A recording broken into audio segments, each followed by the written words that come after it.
Assalamualaikum warahmatullahi wabarakatuh. Perkenalkan saya Winda Fadini Puja. Pada kesempatan kali ini saya akan mempresentasikan hasil analisis data dengan judul segmentasi kabupaten atau kota di wilayah Sumatera menggunakan metode K-means clustering berdasarkan faktor sosial dan ekonomi.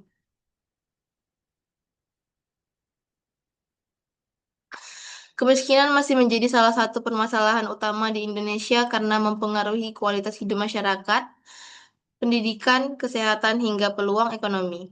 Di Pulau Sumatera, setiap kabupaten dan kota memiliki kondisi sosial ekonomi yang berbeda-beda.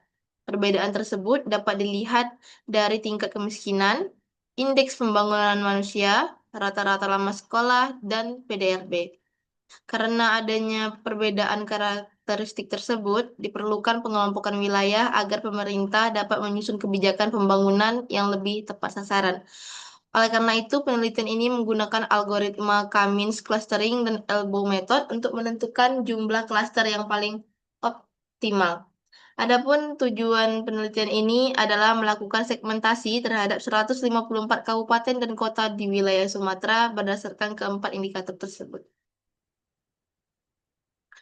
Dataset yang digunakan merupakan data sekunder yang diperoleh dari Badan Pusat Statistik atau BPS tahun 2025. Objek penelitian terdiri atas 154 kabupaten dan kota di Pulau Sumatera. Variabel yang digunakan ada 4, yaitu persentase kemiskinan, indeks pembangunan manusia, rata-rata lama sekolah, dan produk domestik regional bruto atau PDRB. Pada gambar di sebelah kanan ini dapat dilihat tahapan penelitian yang dimulai dari pengumpulan data, pengolahan data, penentuan jumlah klaster menggunakan elbow method, proses K-means, clustering, interpretasi hasil, hingga penarikan kesimpulan.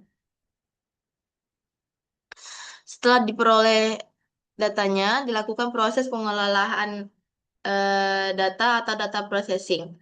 Tahap pertama yaitu retrieve dataset, yaitu mengambil dataset kabupaten dan kota di wilayah Sumatera.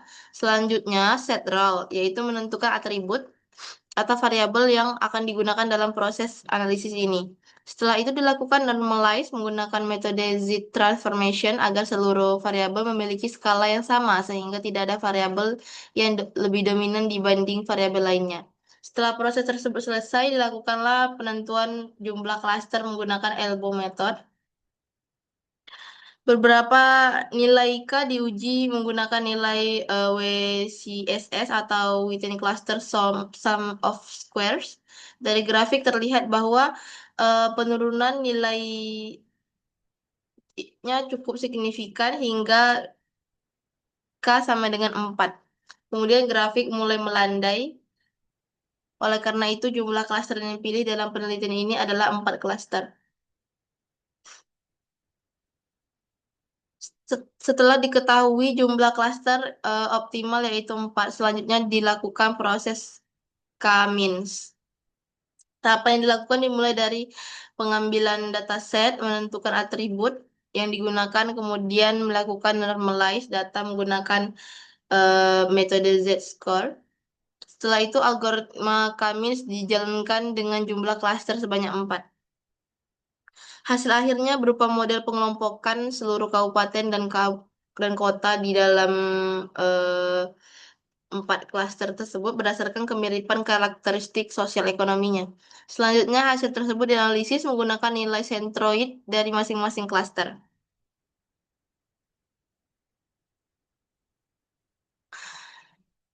Nah, slide ini menunjukkan hasil sentroid dari setiap klaster. Nilai sentroid digunakan untuk menggambarkan karakteristik rata-rata pada masing-masing kelompok.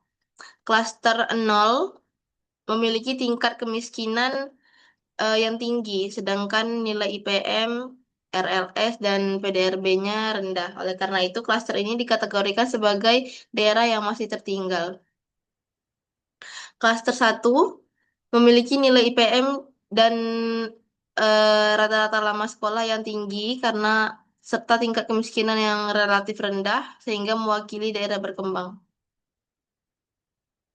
Nah, klaster 2 memiliki nilai seluruh indikator yang mendekati rata-rata sehingga mewakili daerah maju.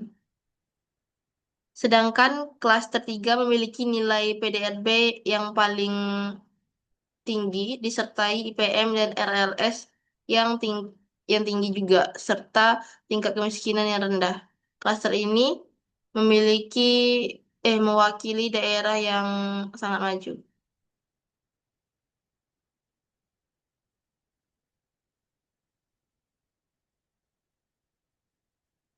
Berdasarkan hasil clustering seluruh 154 kabupaten kota dan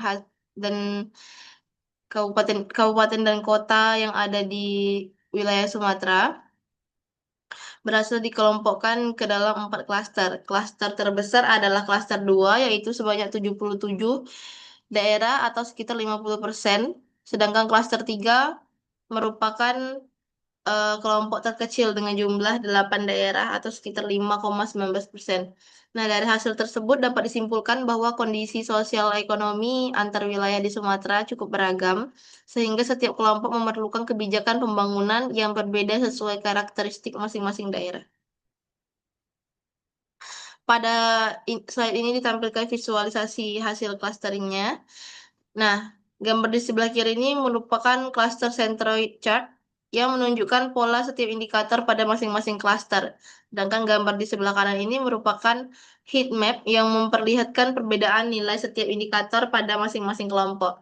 Dari kedua visualisasi tersebut dilihat bahwa kondisi ekonomi kabupaten dan kota di wilayah Sumatera masih cukup beragam.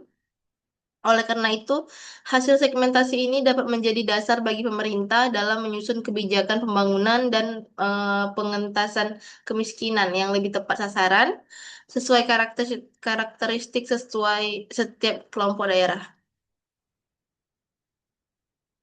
Berdasarkan hasil penelitian yang telah dilakukan, dapat disimpulkan bahwa algoritma Cummins clustering berhasil mengelompokkan 154 kabupaten atau kota di wilayah Sumatera. Nah, berdasarkan elbow method ini, jumlah klaster yang paling optimal adalah 4.